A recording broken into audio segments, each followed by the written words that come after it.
Hello and welcome. Thank you so much for joining me on my program. I appreciate you wherever you are connecting from. If you are joining me from any part of the world, I thank you very much for your contributions on this channel. Please kindly subscribe if you have not subscribed, and also click the notification bell so that you'll be notified each time I upload a video. You will be among the first to receive it. In this channel, I bring information to your doorstep.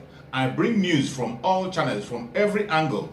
Things that have to do about the world, things that have to do about Africa, more especially Nigeria. I bring it to your doorstep, some information that you ignore, some information that you cannot be able to come across. I look for them, I bring it to your doorstep for you to see.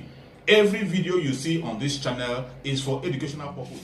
So let's start from that last headline I mentioned. Nigeria at least better you are off. Smiling now. That's maybe something good. Maybe it's sarcastic, actually. And you go, Nigeria better off. Nigerian economy better off. I'm not the than only in one 2015. smiling. Any Nigerian that would have read that headline as you read it this morning, listening to Buhari saying that Nigeria better off, the economic situation in Nigeria is better off now than in 2015. There's really nothing anybody can do at this point. It's too late. Buhari has 7 months to go, and he's still insisting that he's done very well. The economy is better. At a time, even when the newspapers are reporting that a 12.5 kg of cooking gas is, of course, it's now about 12,000 naira and all of that. Of course, petrol, you can see there's queue. To get here this morning, I drove with the last fuel in my tank. You could see the quarreling going on at the Supreme Court. Justices accusing the CJN of corruption and divert. And then the president insists that he's doing very well. Well, I'm sure by next year, Nigerians will decide who has done better or who has failed with their ballot.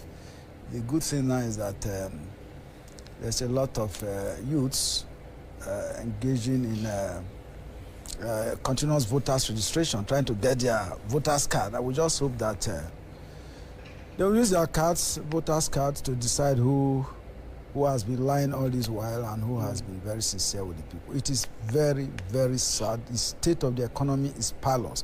Even when I do not agree with the World Bank, IMF, they have been part of the problem in Africa. Always trying to, if you read Walter Rodney's book, How Europe Underdeveloped Africa, all the strategies of how the West have been breathing down the neck of African leaders to take on policies that will impoverish their people, only for them to turn around to release reports about poverty capitals of the world and all of that, when they themselves are the protagonists, they are the architects, they are the ones that cook these figures, create the environment for poverty to exist in Africa. So these are the issues.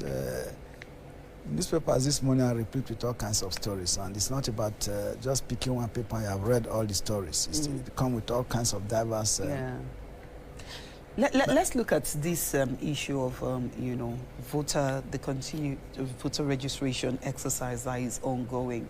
Just like you already adduced to, a lot of young Nigerians are desperate to get their PVC so that they can have a say in what happens in the country come 2023. However, one of the papers, I'm not sure which one, reported that January is too close for collection and distribution. It's the leadership newspaper. Leadership newspaper, yes. January too close for the collection and distribution, because effective distribution is not guaranteed in January. And from January, it's just a few months, about 4 to 5 months before the general elections. So. No, it's actually February. February, I mean, to just the a elections. month. Handover, yeah. So just about a month. Really, anything can happen between that time. It's INEC. Don't you think INEC should be reconsidering the time of distribution? And why does INEC need such a long time? Because I also went for a recapturing because my they couldn't trace my registration, my details after I'd already registered, and I'm told to come back in 5 months. Wow, 5 months? 5 months to after get my election, PVC. Of course. Maybe after elections. So I'm wondering, Ihu, what are the challenges INEC is going through? Why does it take 5 months for people to get their PVCs after capturing and registration? Well, the situation is a double-edged sword. It's two ways. First, before anyone tries to blame INEC, you said you went this week or so to try but this process has been on. almost 2 years now. Last year it's been on. People should, INEC encouraging people to go for continuous voters registration, and of course they won't open the portal where you don't need to visit any INEC office. Just go to the INEC portal, and then you know what to do. If you want to recapture, if you're a fresh registrant, what you are supposed to do, where you have to go to, and all those things are there. But you know, the attitude of Nigerians is such that we try to wait until the last minute. Everybody just bombards the place. That is one of the factor responsible for, you could see the delays and the huge population around the different INEC offices and the registration centers. The other one is even INEC itself, that do not have enough manpower and they do not have enough centers, for example, in Delta State, I am from Okpe local government area. They have only one continuous voters registration center, in the whole of Okpe local government, and that is Okpe, the capital of Okpe. And you have over 300 villages and communities. Everybody have to travel all the way to go to that place. So I do not understand, because like I said, I just returned from Delta, where I was also trying to monitor some of these things, including the NIN, national identity number, registration. You could see people almost running it like POS, but you go there, they capture you, then it's not entered into the national database. They charge money, and then they just do these things, they do fake capturing, and nothing happens. They are not going to give you any slip or any ID card at the end of the day. So it is akin to, maybe that is what INEC is trying to avoid, but INEC would have recruited ad hoc staff for this purpose, and then give maybe a timeline for it. But the good thing now is that yesterday, the House of Reps are asking for a 60-day extension to enable more Nigerians undertake the continuous voters registration. I think that there's a little bit also more, because I inquired at the point where I was asking, why does it take that long? And one of the things I gathered from my inquiries while in the INEC office is that after the capturing, the printing of these PVCs is central. It has to go to the headquarters. So from everywhere around the country, after the capturing, the printing, just the printing, goes to the headquarters. And imagine that process is centralized like that, it certainly is going to cause some difficulties. So isn't it also time for INEC to reconsider decentralizing the issue of, printing of these PVCs at just the headquarters of INEC? Yeah, I think that is the lots of us as Nigerians, where we try to run a unitary system of government, where everything has to be done in Abuja. I remember when Lagos was the headquarters, was the capital city of Nigeria, everything was done in Lagos. Now that we moved to Abuja, you could see Abuja becoming congested. There is no reason why INEC, for example, cannot decentralize to the 6 geopolitical regions. To say, okay, if for the purpose of trying to control, to do command and control of what happens, not to, for certain elements not to infiltrate the system. Maybe they want to have effective control for the efficiency of the entire exercise. But you can also trust your own staff. If the INEC has regional offices, you could have these things at the regions, north central, northeast, northwest, south, southeast, southwest, like that, such that everybody in the entire southwest do not need to come to Abuja, and the southeast, they don't need to move into Abuja. And that is really a big challenge, I think so. It's also a problem of trust. The trust deficit is so high that, people just feel that if you do that, some politicians, some persons might hijack the process.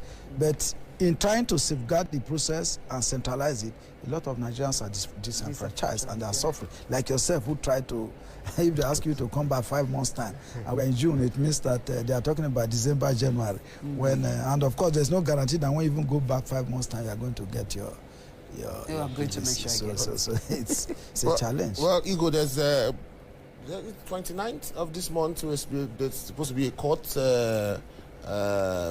decision on following what happened with Serap on this issue of PVC.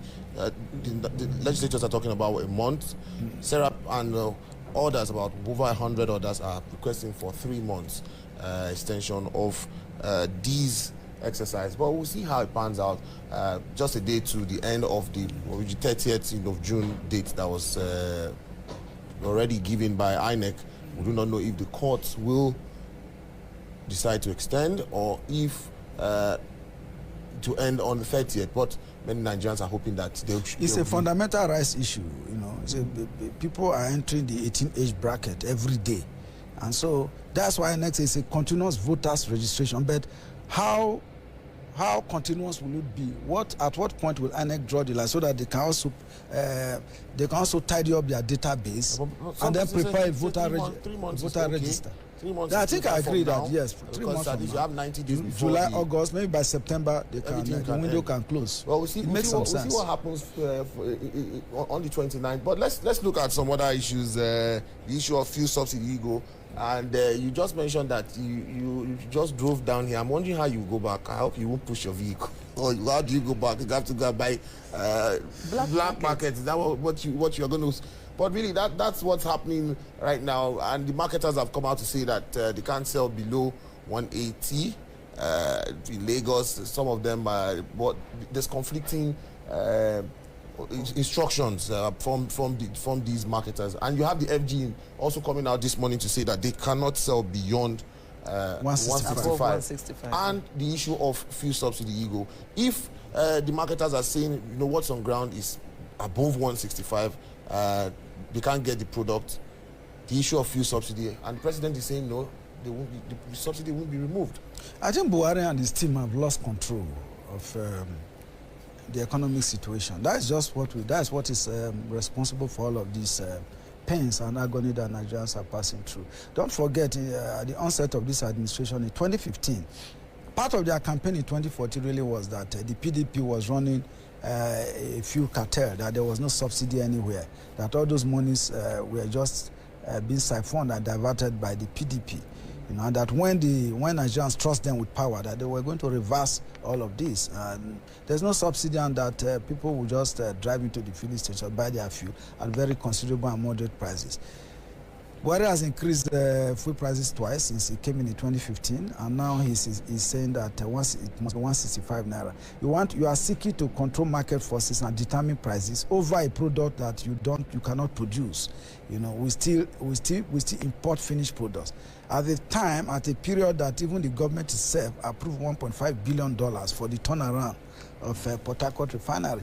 Nigerians at that, I think that was last year, you know, opposed the release of that fund. They just felt that it was going to go down the drain.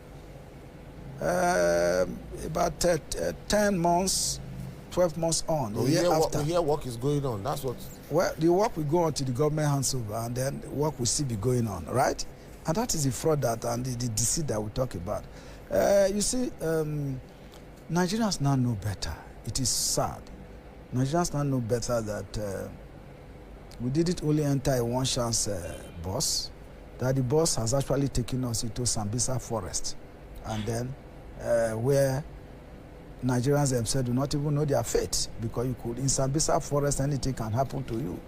We are no longer running a sane and predictable government, where prices, you buy something in the morning, you go back to the market in the evening, you are confronted with a new price.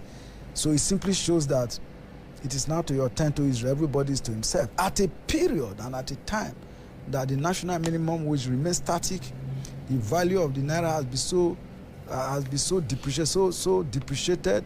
It's almost, if you have a 1,000 naira now, it's not going to buy anything for you. Maybe a loaf of bread. A loaf of bread is now about 800 naira, 900 to 1,000. It depends on the kind of bread you're buying, because there are some that are up to 1.5. Exactly. No, for common people like us and other Nigerians, forget that I'm wearing a suit this morning. We can't afford such luxury. So we buy the normal bread that in Lagos, there's this agege bread that people buy, which they think is a common man's bread. But go and buy agege bread now, it's expensive, even in Lagos. So we are in trouble. Look at the queues. Look at what Tribune. Look at the photographs in front of Tribune this morning. Look at the queues. I saw the queues myself. It's been on in Abuja in the last 3 months, and it is not abating. It's getting worse. So productivity in Nigeria is going to nosedive. And one of the presidential aspirants, Peter Obi, talks about returning the country to production and productivity. That's really the pathway. Another very important conversation is the ASUU strike. Federal government has done nothing to warrant suspension of strike, is what we saw on the front page of the New Telegraph newspaper. I mean, it's almost 4 months now, Igu. And you're wondering, the federal government said, I think a few weeks ago, that the issue of education, ASUU issue, is complicated. I believe that this administration knew that there were a lot of issues, when they stepped in, just like you said. But I am wondering, what is so complicated in the education sector that the federal government is unable to resolve? I'll quickly respond to that. When you are clueless, everything becomes complicated. When you have no idea about what you need to do about anything, it will always become complicated. Is there a situation about being clueless or about the agreements? Well, I think they are clueless. It's not about agreement. Agreements were signed in 2015, 2019. Difficult agreements, they say. Now, but who signed them? Were they blindfolded to sign? Not this administration. But they have held that they've sought a review. I remember in 2016 or 17, it was reviewed. ASUU has been saying that this, and then they are seeking a second review. And ASUU said, no, we can't continue to extend the goalpost when, agreement has been reached. In any case, what is the federal government offering? What is it putting on the table? Nothing. The former Minister of State for Education, Emeka Nwajuba, who then, of course, abandoned, of course, maybe they say it's complicated, so he just felt the issue cannot be solved, so he went for the presidential race. The president is seeking to replace him now and all that. The thing is this, everything, all the sufferings that Nigerians are going through has become a new normal. We are getting used to it. I think people are even forgetting that ASUU is on strike, except parents, apart from parents who have their children at home. I have one at home sitting down. It's just, because the ones in the private... He's looking so confused. And I said, well, you have the opponent to quickly rounded up, And again, you can't blame the students who are sitting at home. You can count how many strikes that have taken place under this administration. So nobody's speaking to it now. We are now in the era of politicking, and it may just appear as if before the universities will reopen, maybe next year when a new administration comes to take effect. That would be very sad.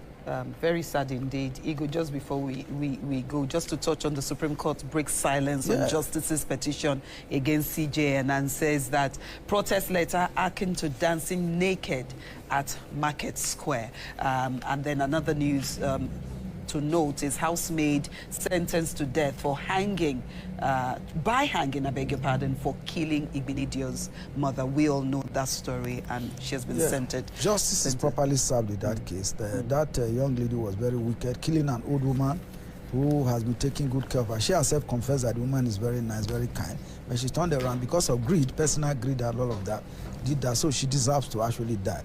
Those who kill by the sword deserve to die by the sword.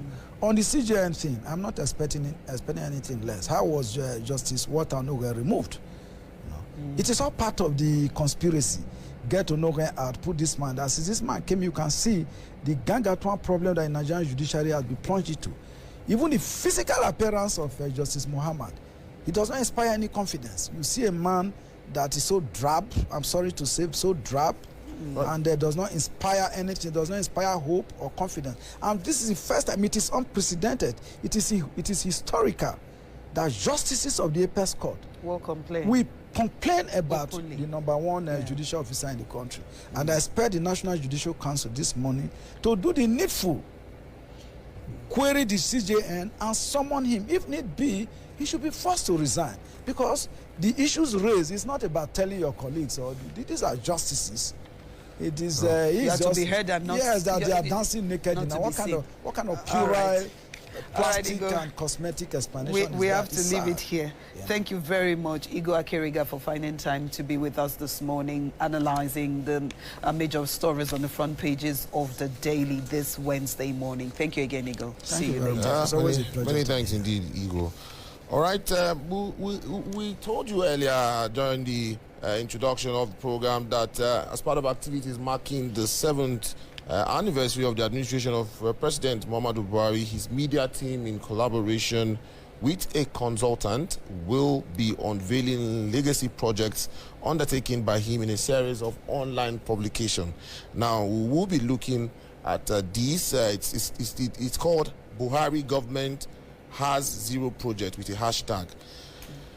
About 1,321 projects underreported expected to be brought forward, and we'll be looking at all of this morning. We'll be joined to discuss this, a chieftain of the All Progressives Congress, Dr. Ogaga Fowodo, will be joining us to look at this issue. He'll be joining us virtually, I believe. Also, member of the People's Democratic Party, Anthony Hilebo, will also be giving us his views with regards to these projects.